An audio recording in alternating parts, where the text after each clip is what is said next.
All right. Welcome. Hope everybody can hear me. Welcome, everybody. We'll get started now. Thank you for joining this webinar today on building the solidarity economy with David Cobb of Cooperation Humboldt. My name is Nils Paulson, and I work with Transition US as the Communications Director, and I'm honored to be here today with y'all. Before we get started and pass the mic on to our presenter, I've got a few quick announcements to make.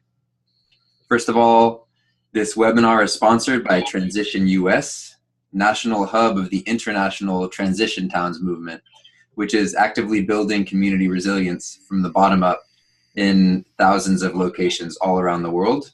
You can learn more about transition, find a transition initiative near you, sign up for our e-newsletter, and donate to support programs like this one at our website, transitionus.org. You can also find information and register for upcoming online events via that website, transitionus.org.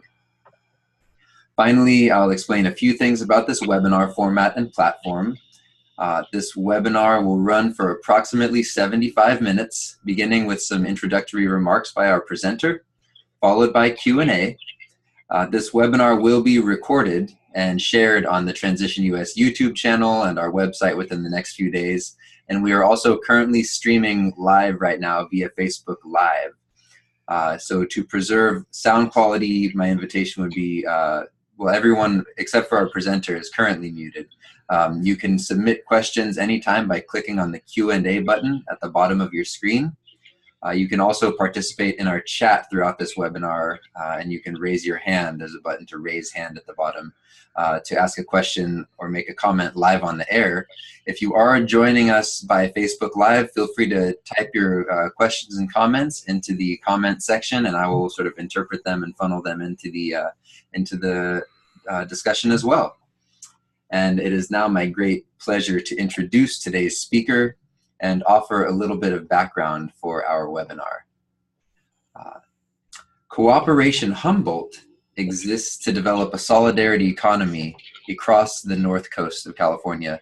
They identify, support, and nurture local cooperative economic efforts that help people meet their needs without exploiting or oppressing anyone, without being exploited or oppressed by anyone, and commit to do so in an ecologically sustainable manner. I'm joined in this webinar by Cooperation Humboldt co-founder David Cobb to discuss their theory of change, program areas, and projects, and how they engage local elections to advance their agenda as a 501c3 nonprofit. Our guest today, David Cobb, is a people's lawyer who has sued corporate polluters, lobbied elected officials, run for political office himself, and been arrested for nonviolent civil disobedience. He believes we must provoke and win a peaceful revolution if we are to survive. David was born in rural Texas and worked as a laborer before going to college and then law school. He maintained a successful law practice before devoting himself full-time to social change efforts. And in 2002, David ran for Attorney General of Texas, pledging to use the office to revoke the charters of corporations that repeatedly violate the health, safety, and environmental laws. In 2004, David ran for the President of the United States of America on the Green Party ticket and forced a recount in Ohio that helped launch the election integrity movement. In 2010, he co-founded Move to Amend, a campaign for constitutional amendment to abolish the illegitimate court-created doctrines of corporate constitutional rights and money equals speech. And in 2016, David served as the campaign manager for Jill Stein's presidential campaign. In addition to his current work at Cooperation Humboldt, David serves as a fellow for the Liberty Tree Foundation, where he facilitates movement schools for revolutionaries. And it's really excited to be discussing today the bridge between the local resilience transition movement and these some of these broader social change and economic justice movements.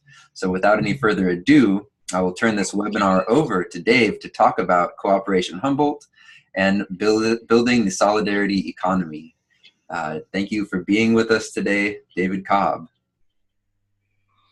Well, thank you so much, Nils Paulson. I also want to just acknowledge. Looks like you're muted. Really?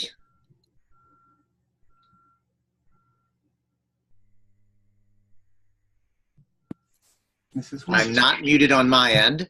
Can you not hear me? Oh, I got you. I got you. Okay.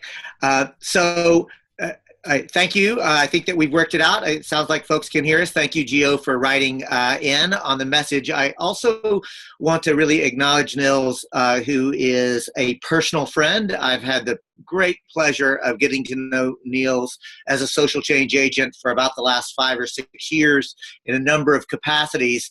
And not to be sycophantic with you, Nils, but I have deeply and sincerely appreciated the incredible relentless optimism that you bring to the work that you do, and the genuine sense of compassion and patience and love with which you do your work. So I just wanted to honor and thank you. And I want to say thank you for the excellent use of y'all, because I am originally from rural Texas, and I'm actually still at my family reunion. We just had it this weekend, so I'm still here in Texas, so it makes me happy to be having this conversation. As Nils said, my background has been in systemic social change and sort of big picture work, and I still deeply believe that. But what I have come to understand, what I suspect many of you have come to understand, is unless we actually make the changes where we live, work, and play in our local communities, we are not going to be able to actually make the transition that we so desperately need and so richly deserve. Y'all, I'm not going to spend any time about talking about the looming ecological, political, and economic crisis, because I reckon y'all already know that. Right? We already know that we are in the beginning stages of systems failure. So for me, what I'm saying is, how can we take our theoretical understanding and apply it directly? And before we jump to the slides, I do want to be explicit and clear. I and my colleagues at Cooperation Humboldt are unapologetic revolutionaries. Now, we're nonviolent revolutionaries. We don't believe in using violence as an affirmative political tool, but we are revolutionaries, and we talk about it. We literally talk about it for 2 very important reasons. Number one, because it's true. We believe that we need new social, political, and economic systems. We don't think you can tinker at the margins of the existing racist, classist, sex oppressive, and class oppressive systems and get to a peaceful, just, democratic, and ecologically sustainable world. What we believe we're going to have to actually transform those institutions. That makes us revolutionaries. The second reason we talk about it right up front is because we want to normalize that conversation. We want to have these conversations devoid of kind of jargon and rhetoric of the left, but just talk about the need to make that level of transition. And so with that in mind, we want to share with you the page from cooperationhumboldt.org where we actually talk about what is a solidarity economy. And so, Nils, if you would share that page with the viewers, that would be helpful. And so, as you see, for us, what you're looking at now is just the opening screen. You'll see a TED Talk that I gave. Please take a look at that. We would be honored. And Neil's already shared with you about how we believe that what we're trying to do is to prove that we can meet all of our needs to not only survive, but to thrive, lead a rich and meaningful life without exploitation or oppression either of ourselves or others, and that we can do it in an ecologically sustainable fashion. Nils, if you'll now click under the About section and click the first one, what is a solidarity economy? This is, in a nutshell, what we picked up from our colleagues at the Solidarity Economy Network, which is a system where everyone's needs are met in a way that does not exploit anyone or harm the environment. It is also an economy that embodies the values of economic and social justice, diversity, cooperation, self-management, and ecologically sustainability. It highlights alternatives to capitalism and articulates an approach to how our economy can serve people and planet rather than serving profits. I want to point out that we do talk about capitalism. We don't shy away from that because we think the definition of capitalism, the private ownership of the means of producing the goods and services that we need to live and then selling those as commodities at a profit, is at the core of the problem of the economic system. So you'll notice we don't spend a lot of time in kind of, leftist rhetoric around it, but we don't shy away from critiquing capitalism and the notion that we want an alternative to it. So if you go to the next side of what is cooperation, that's actually getting to the really heart of it.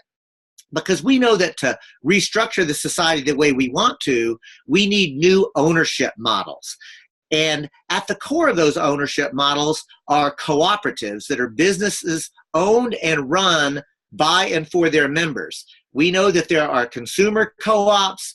We know that there are buying co-ops. We know that there are worker co-ops. So all we're saying is the idea of an economic system based on cooperating with one another rather than competing with one another is at the very essence of what we are about at Cooperation Humboldt. And there are principles of cooperation, the International Cooperative Alliance, that are the values that we want to talk about very quickly. First, voluntary and open membership. One thing about cooperatives is that they are open to anybody who wants to use their services and are willing to accept the responsibilities of membership without gender, social, racial, political, or religious discrimination.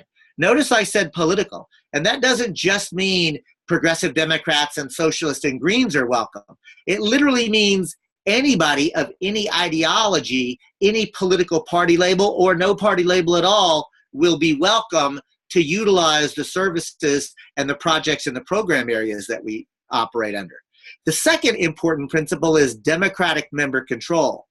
These organizations are at their core democratic because they're run by their members. Unlike the corporate model that are run only by owners, cooperatives actually elect representatives that are accountable to the membership. And in primary cooperative, members have equal voting rights, one member, one vote. And then there are other ways that you can do the process. The third idea is economic participation. Members can contribute equitably to and democratically control the capital of a cooperative venture. And at least part of the capital is usually through the common property of the cooperative. So for us, we've created a 501c3 that can then be held and hold in fee simple any of the assets that we're using. And there are lots of different ways to do it. And if there are any questions that come up during the question phase, I'd be more than happy as a lawyer to walk you through some of the reasons that we made some of our decisions. And again, it's not that there is a right way and a wrong way to do it. We think that there is only the best way for you to do it in your local community based on whoever you're working with. The fourth principle is the notion of autonomy and independence. And by that we mean these are basically self-help organizations that are literally controlled by their members. If you enter into an agreement with other organizations, including government, or raise capital from external sources, we only do so on terms that ensure democratic control by our members and help to maintain a cooperative autonomy. We'll probably come back to this a bit later, but I want to anchor something. We engage government and we engage policy, but not as our primary methodology, not as our primary source, because for us, one of the things that we believe in order to make this transition to a peaceful, just, democratic, and ecologically sustainable society, we need a social movement that is broad, deep, conscious, actually making people's lives better in a very concrete and tangible way, and we need to engage electoral politics in an appropriate way. It's not that it's either or, it's both and. There are a lot of critiques about just doing social movements and not engaging in elections. There's a lot of critique around just focusing on elections. What we say is we should do both. The fifth principle is education, training, and information. This is pretty self-explanatory. We spend a lot of time convening public forums, doing workshops, helping people to understand not only our program areas, but the specific projects that we're engaged in. And we'll get to that in just a moment. And then the sixth principle is cooperation among cooperatives. I will tell you, one of the reasons that I've invested my own time, and many Cooperation Humboldt members have invested time in Transition US and the Solidarity Economy Network and others, is because even as we are hyper-focused, we want to partner with and relate to other communities that are engaged in similar experiments and processes. One, because we want to learn from you. What worked for you? What didn't work for you, and why? We want to share with you, likewise, what worked for us, what didn't work. We want to actually cross-pollinate with one another and see how that, and learn from each other.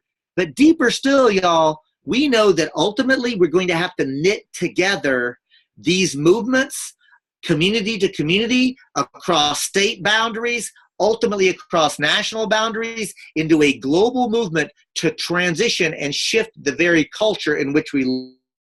And then the last principle of the cooperative movement is self-evident. Cooperatives work for the sustainable development of the community through policies approved and projected by our members. In other words, you never get financially rich in a cooperative. You get rich in community and your quality of life, and we think that that's much more important. So these are the how we try to talk about what a solidarity economy is. And then what is the concept of cooperation? I also want to talk about what we believe, which is also right up on our website under the About section. And this is important to us because we're trying to, again, normalize these kinds of conversations.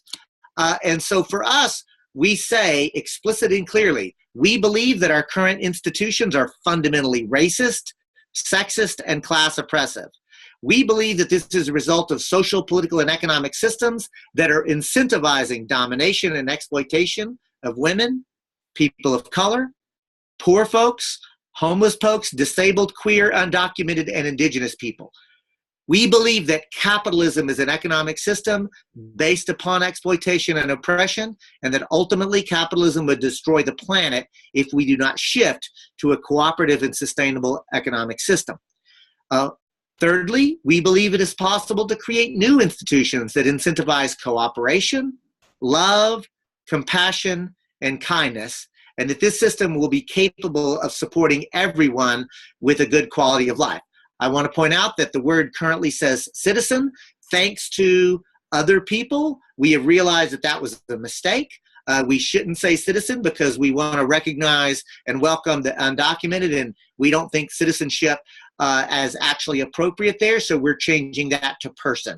And I just want to point out that, you know, we make mistakes just like you make mistakes, and we'd like to be part of cultures where when mistakes are made, they're acknowledged, rectified, and moved past and moved forward.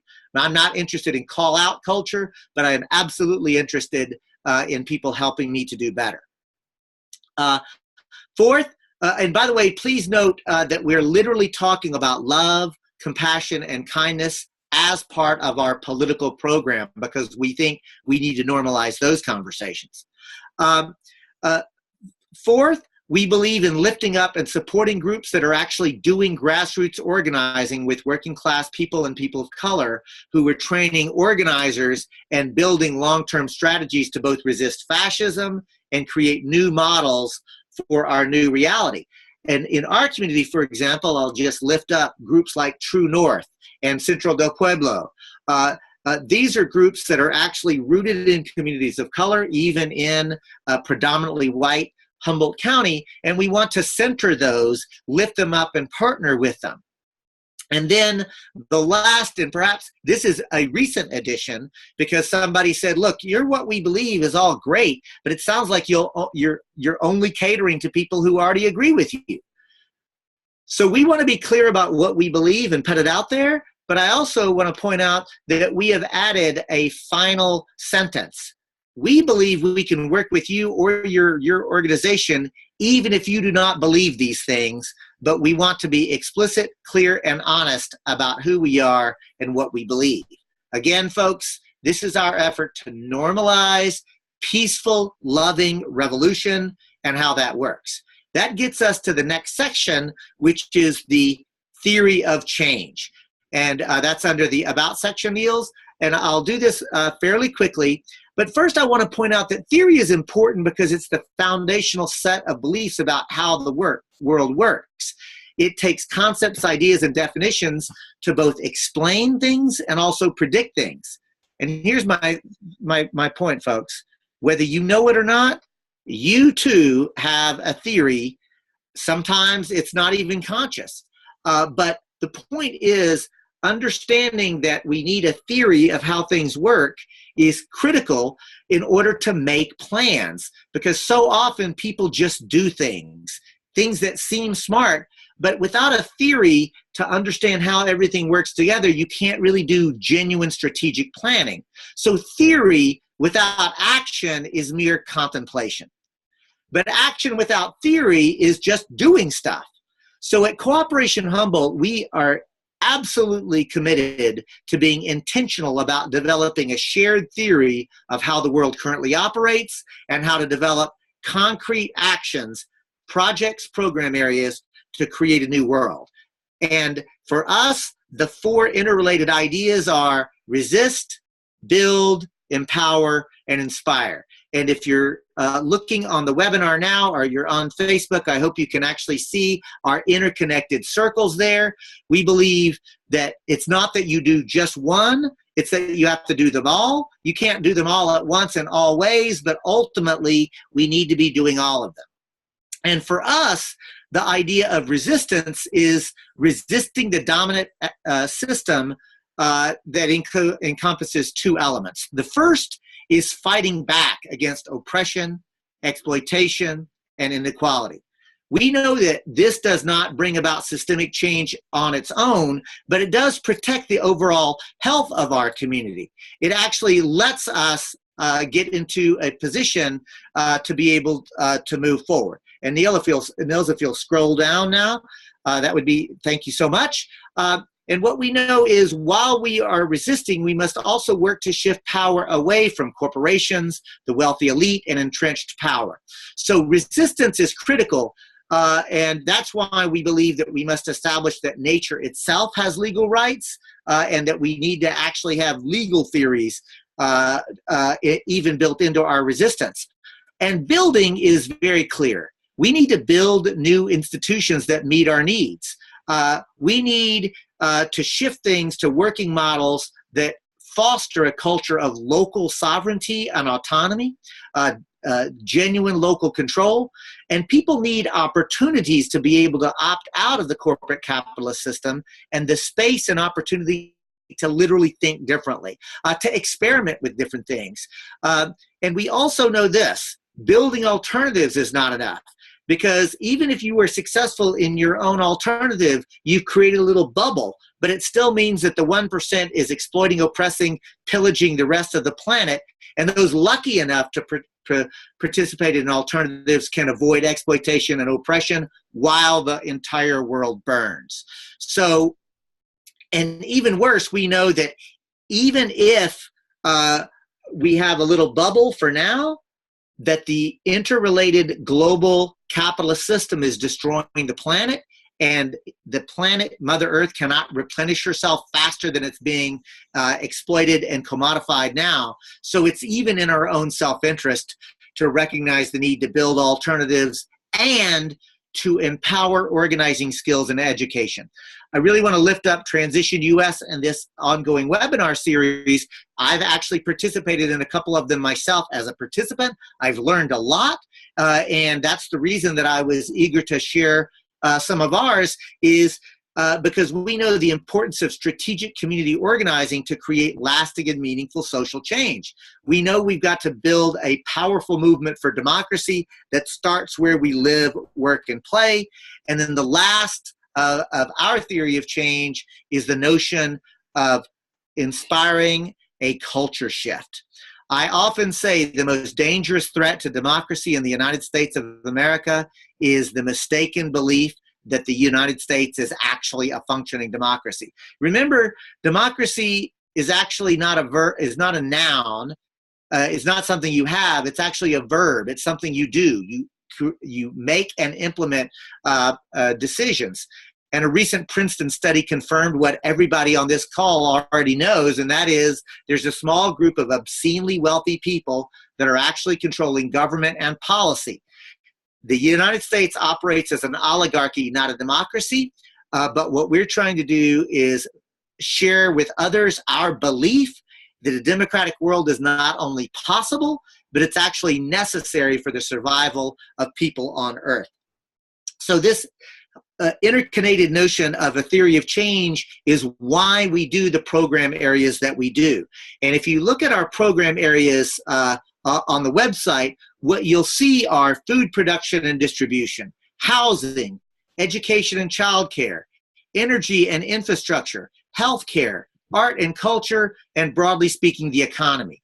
I want to point out that for us, we've looked at those program areas because these are the things that we need to actually survive and thrive. And so we wanted to say, before we started to just do things, let's make sure that we're doing things within these program areas. And so under each program area, and if we'll now hit food production and distribution as a model, what you'll see is what we call existing resources and programs as well. Think of these as the projects under our program area. And so when you take a look at what we're talking about here, you'll see that we believe that access to healthy food is a basic human right and should be provided regardless of wealth or income level. Please note that what we mean here, and we're trying to be very explicit, food should not merely be a commodity that's bought and paid for at a profit. We want a society where you have access to healthy, nutritious, organic food as a matter of right. And here is a joke that I've recently heard that I've begun telling others, and that is this. Do you know what our grandparents called organic food? I bet Niels knows it, but I see that he's on mute. So, Niels, you can either come off mute and tell us, because it looked like you were going to tell us the answer. What did our parents call organic food? They called it food, David. They called it food, right?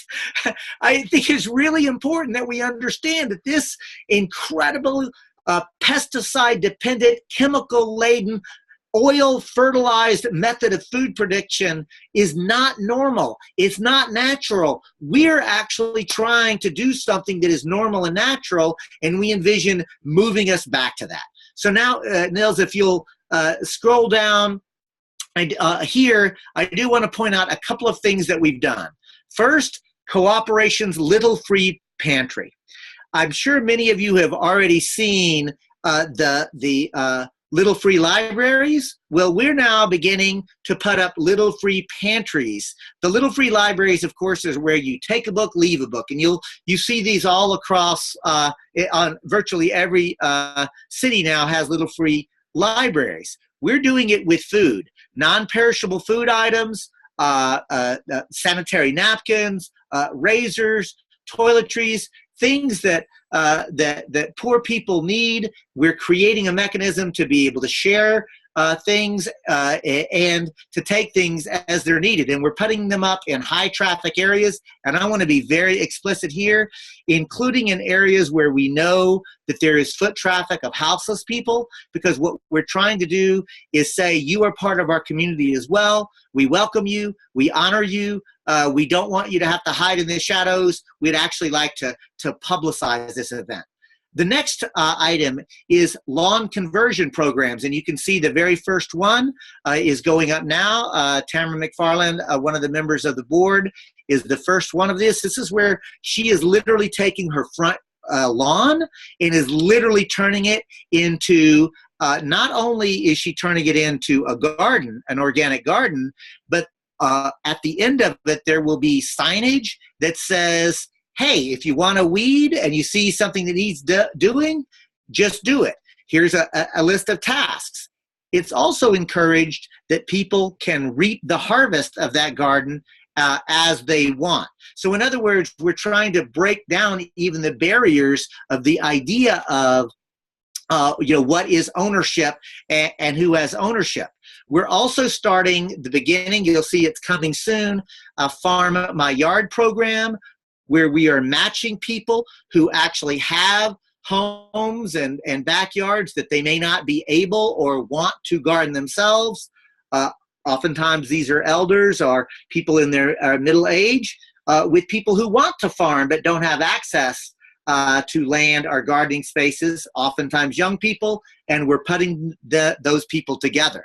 We've also created a local list of farm stands and farmers markets. Ultimately, the Fruits of Humboldt Bay is a community source planting guide.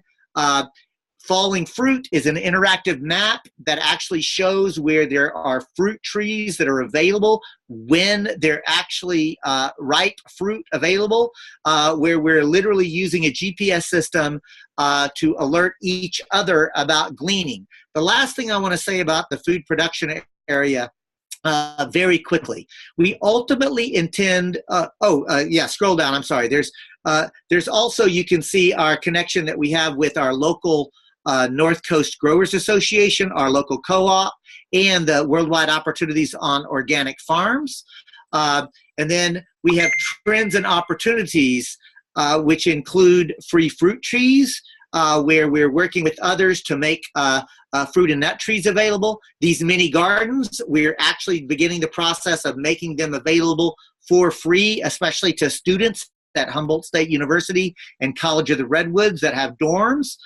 We're also looking at these food walls to install at various locations, especially around food deserts. The mobile market is the idea of actually bringing farm fresh produce from farmers markets on wheels. We've already talked about the Farm My Yard. And as you can see, ultimately we're headed towards creating our community into a food forest, a land management technique that mimics a woodland ecosystem by substituting edible fruit trees, shrubs, perennials, and annuals. Fruits and nuts make up the upper level, where edible perennials and annuals make up the lower levels. We envision a time where this will be the landscaping of public parks, buildings and businesses. Private front yards are bursting with bountiful food-producing food, both plants and trees, and that they're just available for people to take.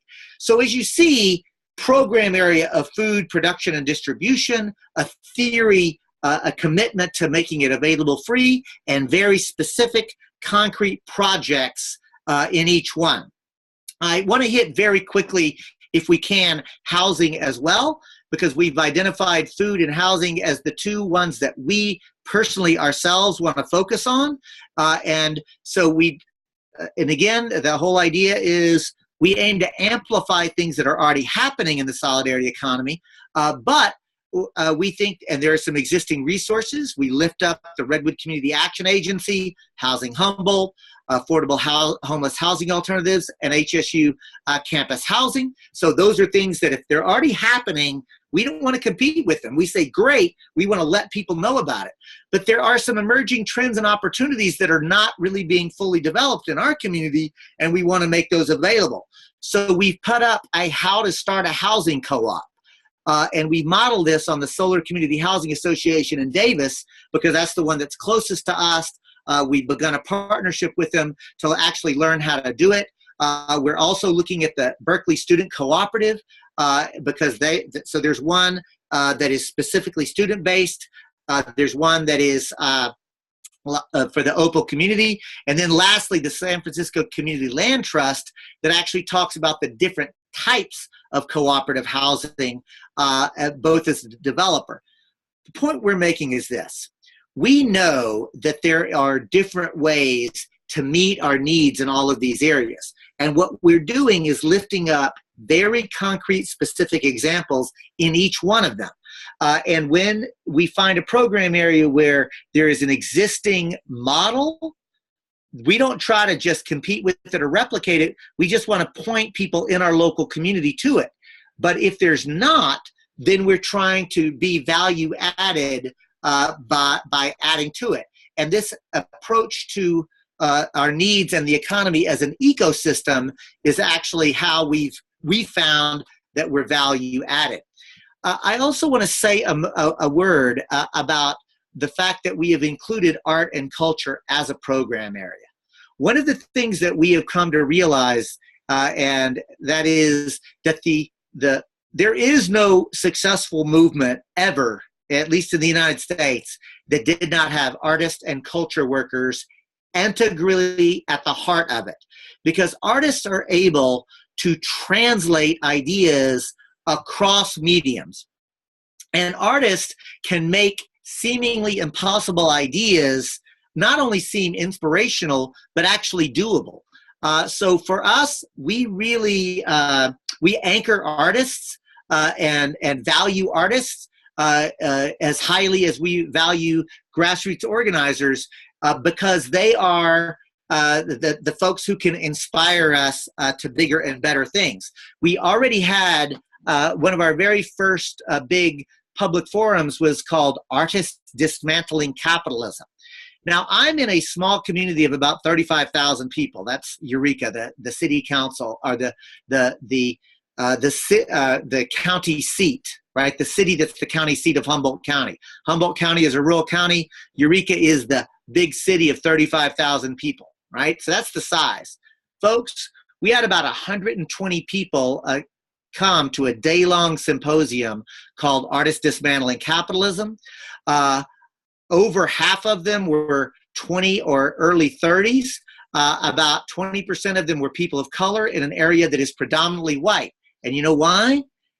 Almost universally, they said, because you had art and opposition to capitalism literally in your title, and you're not scared of it.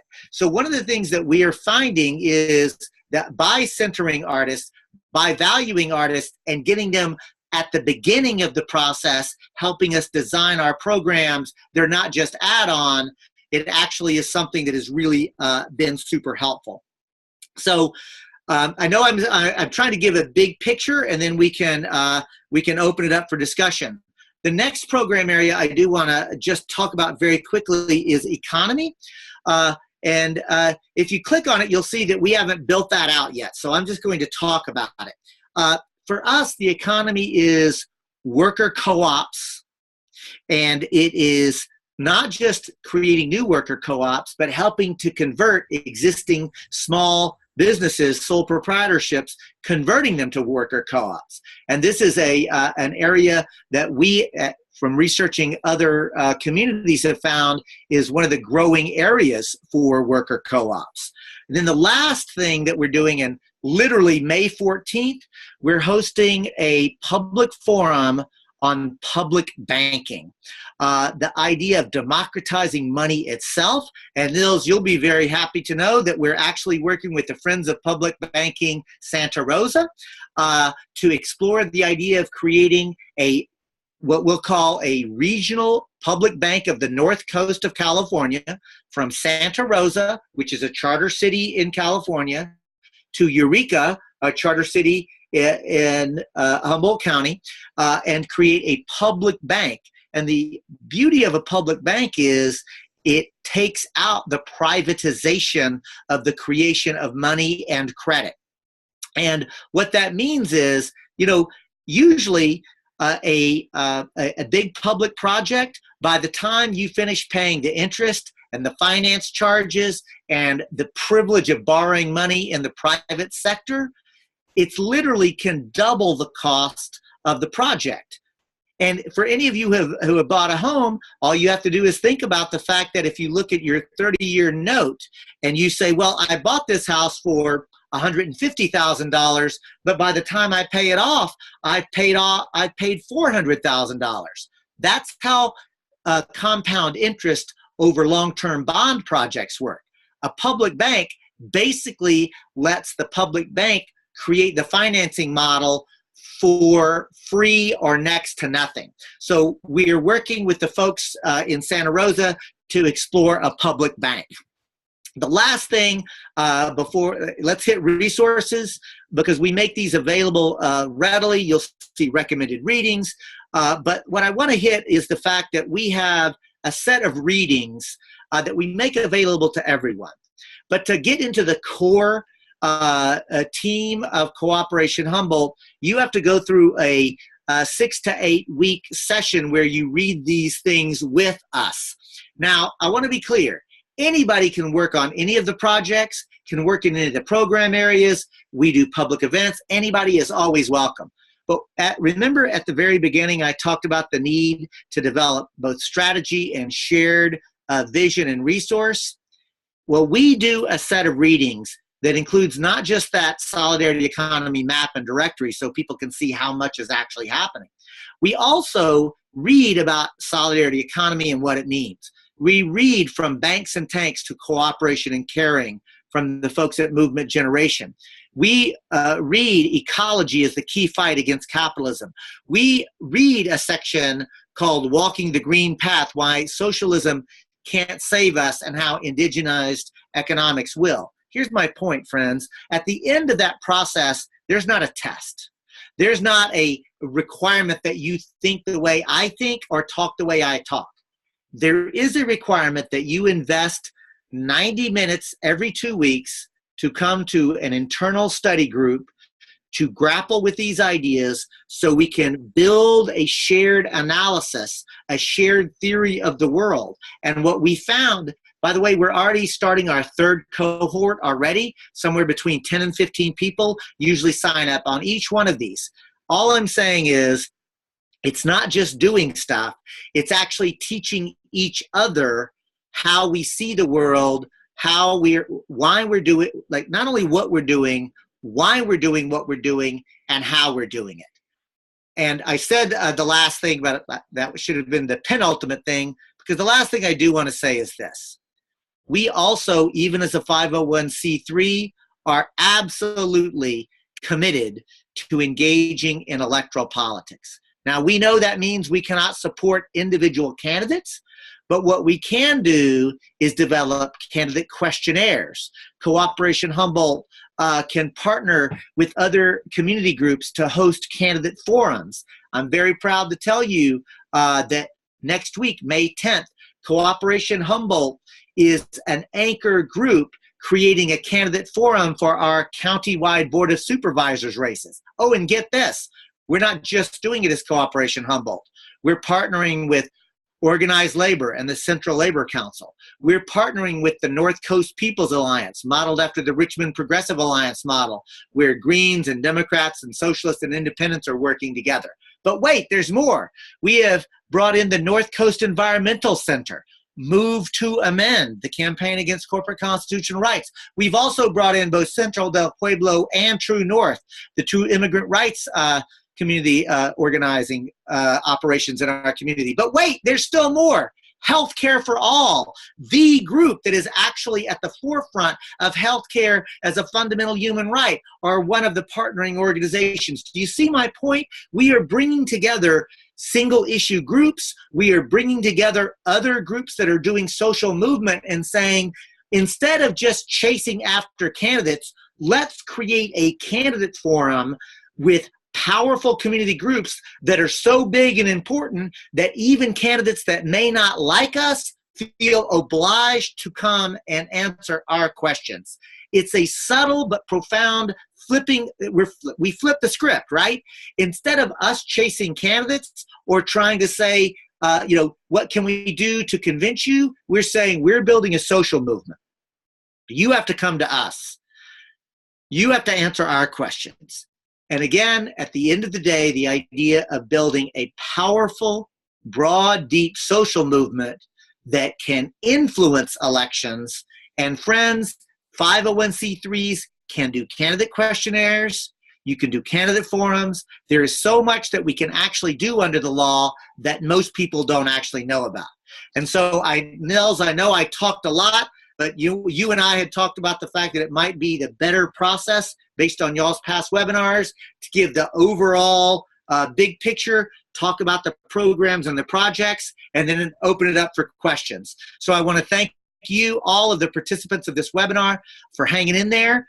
Those of you watching on Facebook, and Nils, to ask you, and turn it over to you to facilitate any conversation that might come up. Great. Thank you so much, David, for that that amazing download. I think it's great.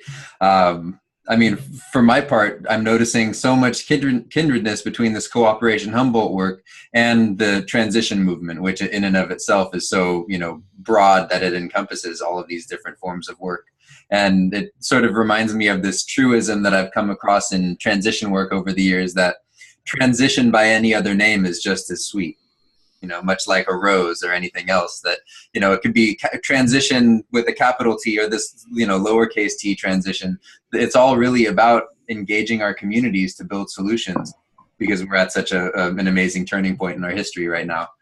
And just so many of the things. I think that's right. Yeah, go for it. Yeah, look, I think that's right. And that's the reason that I am so inspired by Transition US. And also I want to both honor and share my perception. When I first bumped into transition, I thought it was genius. Absolutely, we have to do resilience. But it seemed like about a decade ago, there was this commitment to not doing policy and not engaging governmental work, and we're only going to do it ourselves, which I thought at the time was a mistake. And I don't know if I'm projecting or if I'm accurate in my perception, but it seems like so many of the folks that I'm meeting in transition movement now they're not like doing electropolitics first, but they're also not rejecting it. They're actually finding an appropriate balance and saying, yes, we actually have to engage public policy and elections at some appropriate level. And for me, that's been so inspiring and so gratifying to say, yes, because if we do both, we can actually win. And if we do only one or the other, we're destined to lose.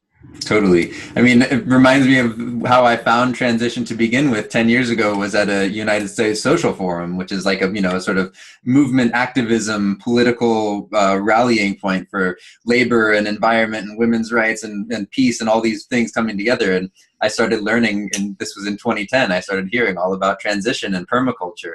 And now to go to the Cooperation Humboldt page and see the recommended readings, including books on permaculture by the likes of Toby Hemingway. I mean, it's just amazing to see it all sort of coming. Yes. And, the transition. That's right.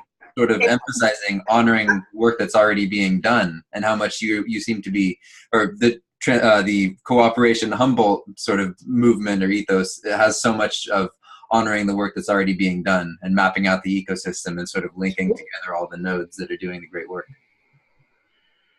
Well, thanks for that, Nils. And it is true that all of us in the core team and the board of directors of Cooperation Humboldt are very explicit about honoring the fact that we are actually mostly learning from other people and that we're not actually inventing anything new. What we do think is, so we want to honor that not only because it's intellectually honest, but also because it's the spirit. See, I don't think that on the left or progressive community, we don't say thank you often enough. We don't say attaboy or attagirl or way to go, right? We don't actually applaud one another often enough. We spend a lot of time critiquing one another. So one of the things that we're really trying to do is like lift that up. And I know that there may be some questions that you've harvested off of Facebook, but I am seeing on the Zoom chat a couple of questions that I want to get to. So yeah, dig right in. The first one is, Sue Hall has asked, why a public bank rather than a local currency? And I'll tell you, Sue, the reason for that we're starting with the public bank is simple. One, because a community currency, for all the good that it can do, and I do believe that I've helped to actually run community currencies, so I know that they can do good, but they cannot actually create credit. That's one thing that only a bank can do. So it's a matter of scale. Whatever good you can do with community currency, it is literally times, not even 100. It's literally probably times 10,000 what you can do with a public bank. The second point is this, and although I do believe community currencies, especially LETS systems, can be very valuable, when we did the community currency project of Humboldt County about a decade ago, what we found is it took so much time and energy in just the administrative infrastructure of keeping it up. and the return on our investment as organizers was so incredibly small. So again, to me, we focus on a public bank because we think that actually lets us go directly head-to-head against Wall Street America and the big capitalist corporate economy in a way that community currencies can't. Again, anybody who wants to do a community currency project, you should experiment with it. There's lots of information, but it's just not one that in our economic model we're starting with. Nils, I can go from what I see from Robin Sunbeam, or if there's something from Facebook that you want to throw in there, tell me. I like the way you're doing it and just fielding them one at a time. I guess I just want to throw in that the idea of a local currency is something I consider more of a complementary than an alternative economy. And it's not either or at all. It's all these things, plus time banks, plus bartering and knowing your neighbor, plus, I mean, there's so many different ways to go about it. And I think digging into the next comment by Robin would be fantastic. Fantastic. I could not agree more with your complimentary comment. So Robin writes in to say, it seems to me that buying low and selling high to make a profit is completely natural. It seems to me that the difference between doing business and capitalism is this. The capitalist wants to gain all the market share and destroy the competition. Doing business in a solidarity economy is more about cooperating with the other similar businesses and being satisfied with a fraction of the market share as long as the business can sustain itself. I will tell you this, Robin, I think that a couple of things. Number one, I appreciate the fact that you're describing capitalism and this sort of desire for it all accurately. One of the things that I say is that capitalism is actually the ideology of the cancer cell because it expects and demands unlimited growth forever. And of course, the Earth is a closed ecosystem, and ultimately it will turn on itself. I also appreciate the fact that markets are not a bad thing. There were markets way before capitalism. I think that the markets is a place where both goods and services and labor itself actually can be bought and sold is fine. And there are a lot of different ways to do solidarity economy that don't have to be anti-capitalist, right? There are many models of people who are trying to do a market-based economy even within the capitalist framework. Now I personally am an anti-capitalist. I would actually like to completely transition away from it. But I frequently find myself working with small business owners and others who are, as you say, engaged in market economies and businesses. So I think that you're onto something. And what I found is that almost everybody who might turn an eyebrow up at socialism or communism, if you begin to just talk about a solidarity economy, about cooperating with each other so that we can all benefit, you can open up more conversations with people. So I really appreciate your comment. And you went on to say, doing business in a solidarity economy is more about no need for growth, remaining at enough rather than seeking more and more. It's about being a business in a community. Again, you're absolutely right. I am reminded of the great author who recently passed, who wrote The Story of B and Ishmael and others, Daniel Quinn, who talked about the difference between leavers and takers. And, basically the societies that recognize the need to leave enough for others as opposed to taking it all for yourself, I think is at the absolute core. Niels, it looked like you were going to add a comment or jump in. I was actually just cheering when you mentioned Daniel Quinn. I'm a big fan of Ishmael and spent some time in some indigenous cultures where it's been like sort of standard procedure to, if you're like munching on an apple or find some, to just leave little gifts around for people. If it's more than you personally need right now, leave it there because someone else will want it. And thank you so much for that. I had the privilege of meeting Daniel Quinn while I was doing social change work in Houston, Texas, where he and his wife Rania lived. And this whole idea of just of being willing to leave enough for others really helped me think about how the natural world and ecosystems work.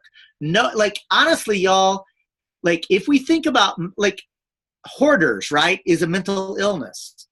And honestly, if people like were hoarding things the way they try to hoard money or decision-making of power, we would actually recognize it as mental illness. Here's my point.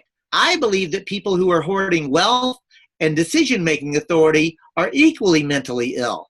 They actually have lost the ability to empathize and to actually recognize that they are connected to community. Nicole Ragland writes in to say, I live in a unique area where cooperatives are abundant. How does your organization go about wooing them to join you on the light side? Here we find that everyone is so hyper-focused that it's hard to get people to take time away from their current activism to become part of another group. Nicole, now I happen to know that Nicole lives in Nevada City because Melissa Figueroa and I did a movement school with Nicole and her colleagues there. So as you know, Nicole, Nevada City and Eureka are not dissimilar. Rural places where there's a lot of great progressive activity, including co-ops and so forth. So what I'm going to do is answer your question explicitly and candidly. I don't try to woo anybody to join the work that we're doing. I really don't. What I have decided and what we are experiencing is that we are trying to find partnership, collaboration, value with one another. And I can tell you that an example of that is that candidate forum that I described, where we've got 8 different local community organizations that are participating. It started off with 3, and when we, there are 3 anchors: Cooperation Humboldt, North Coast People's Alliance, and the Central Labor Council. When we went to those other groups, the first other groups, at first they were like, oh, we don't really have the capacity to do anything. We literally said, look, if you want to participate, all you have to do is send out an email to your group and share a Facebook page, and we'll let you ask 2 questions of the candidates. You don't have to do anything. We're going to do it all our own. They got very excited at that point because they were like, oh, we get to actually, help to politicize our issue and ask questions without having to do any additional work.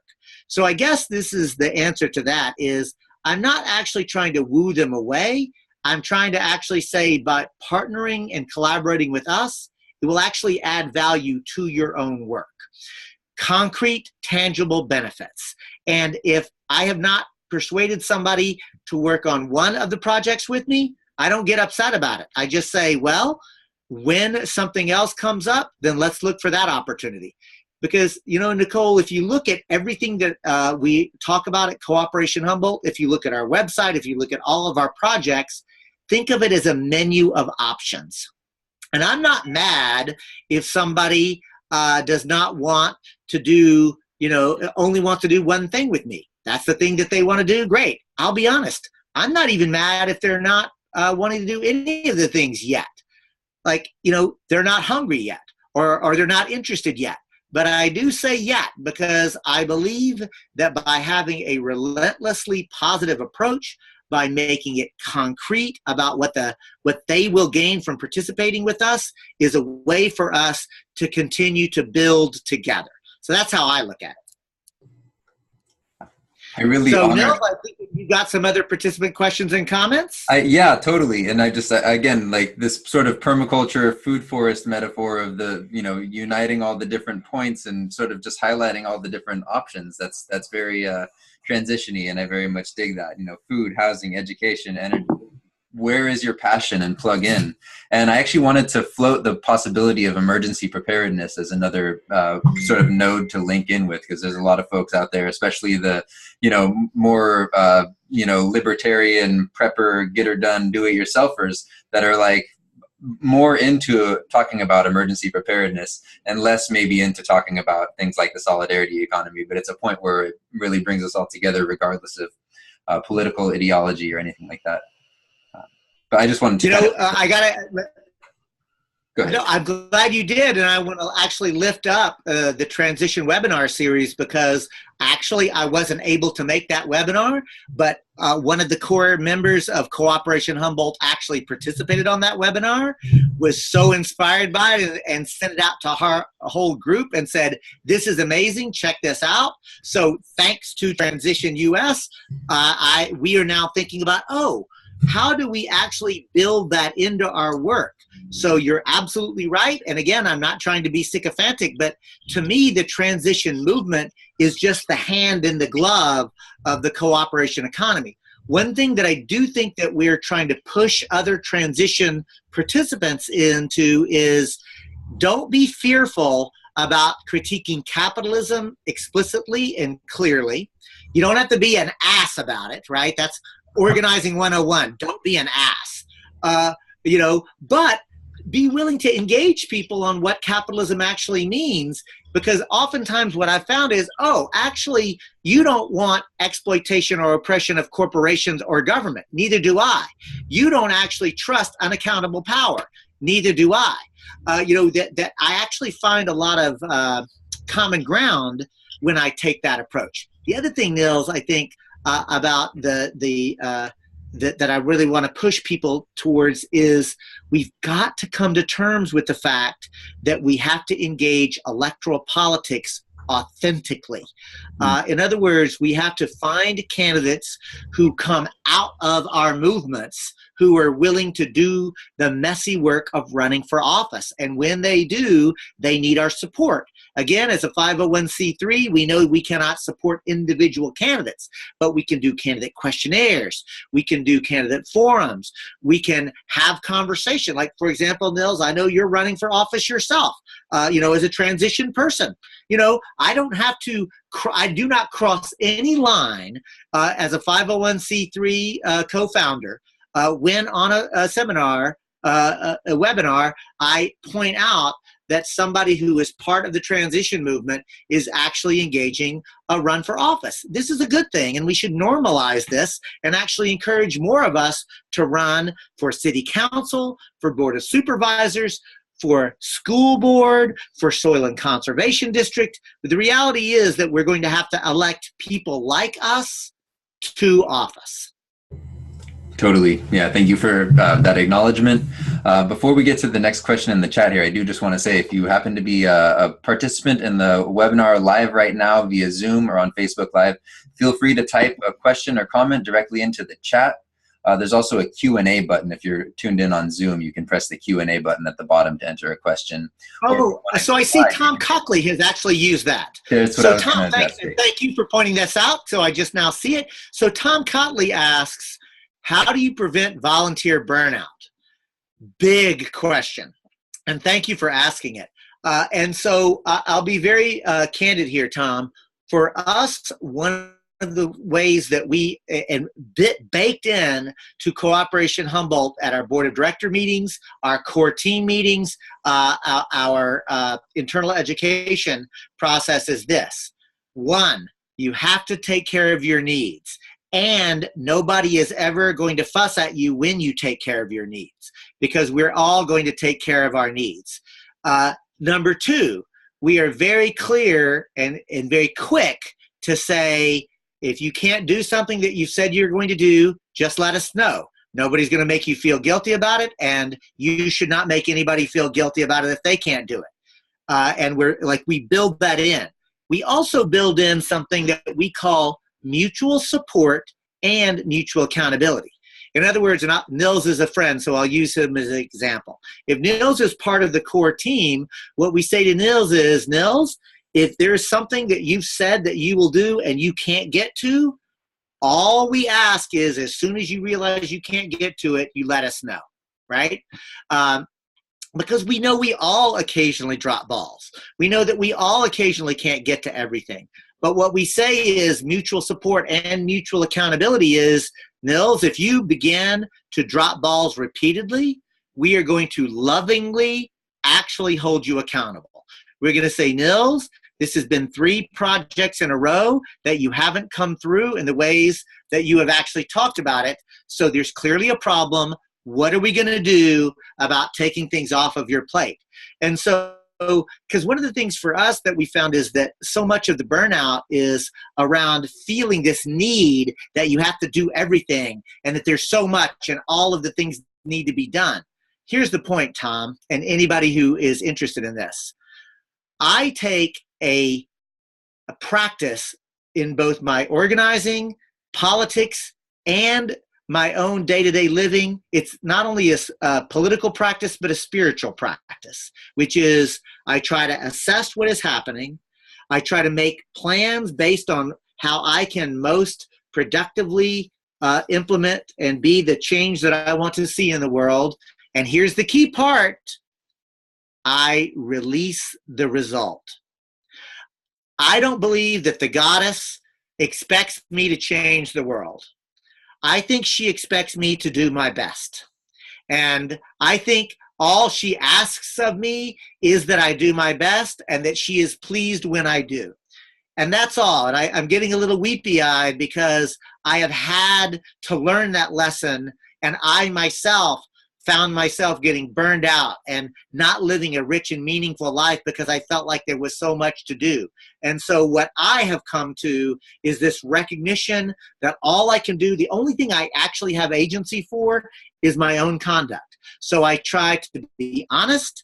I try to act lovingly, compassionately, and transparently, and I release the result of everything else. And when you create a culture like that within any organization, it begins to replicate itself.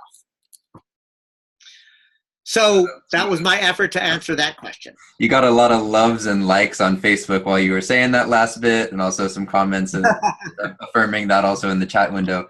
I want to say we've got a comment from Richard Dandridge in Port Townsend, Washington, saying that David Fleming would approve, and that's just your general intro. Yeah, but David Fleming, of course, the late British social theorist who's got a couple of posthumously published books out right now, Surviving the Future and Lean Logic. But yeah, he was involved actually in the UK Green Party as well as the Transition Towns movement. So yeah, a little bit of David Fleming being— That's true. Right now. And thank you.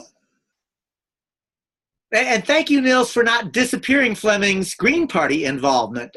Just as I talk about the need not to be afraid of or disappear people who are running for office themselves, the reality is that in the Green Party, Wangari Maathai, for example, the great African leader who won the Nobel Peace Prize, was a Green Party activist who created the Green Party of Kenya.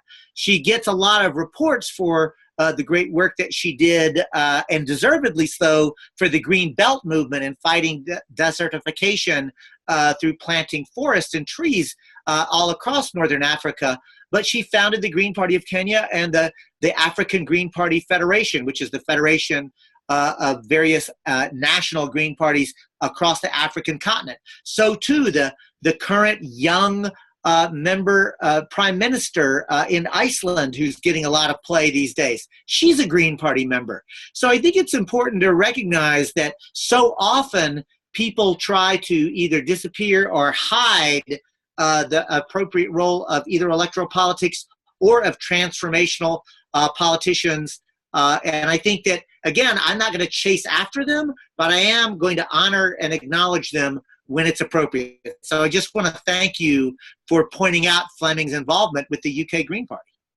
Great. So I guess if you want to address this question in the chat from Lou, and then maybe at that point I'll invite you for some final comments after that, and I want to reference our economy project. But let's go ahead with. Well, yes, thank you. And Lou Novak writes, emergency preparedness is a theme used here in Detroit. Can you speak to the role of indigenous peoples in solidarity economy transition efforts? So thank you, Lou Novak, in Detroit.